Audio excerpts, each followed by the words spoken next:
Chief justice दौरान हिरासत तशद्दुद और इंसानियत सोज सलूक का नोटिस लें। इमरान खान ने चीफ जस्टिस से अहम मुतालबा कर दिया। कहा, आजम सवाती को उनकी पोतियों के सामने FIA के एहलकारों ने मारा, इन्हें नामालूम अफराद के हवाले किया गया। कौन थे वो नामालूम अफराद? हमें शर्म आनी चाहिए कि एक बुजुर्ग पर तशद्दुद किया गया। और आजम सवाती 75 साल का सेनेटर, उसको पकड़ के इन्होंने जो उसको जलील किया और जुल्म किया।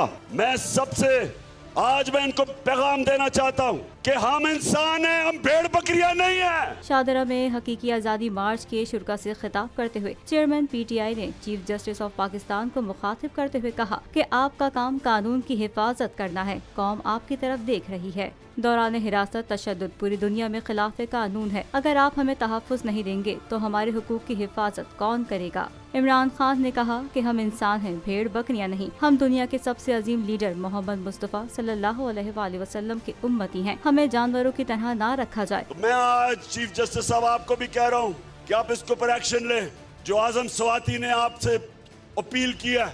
अगर चीफ जस्टिस साहब आप नहीं करेंगे, कौन करेगा? चेयरमैन PTI ने कहा कि मौजूदा हुक्मरान 1100 अरब रुपए का डाका माफ कराने आए हैं। चोरों को हम पर मुसल्लत कर दिया जाए और फिर कहा जाए कि भेड़ बकरियां बन जाओ और इन्हें कबूल कर लो, तो ऐसा नहीं होगा।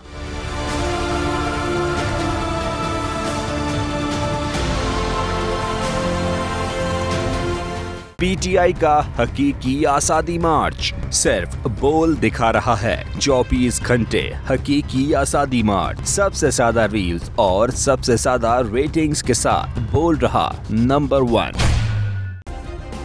सब्सक्राइब करें और बेल दबाएं ताकि कोई खबर रह न जाए।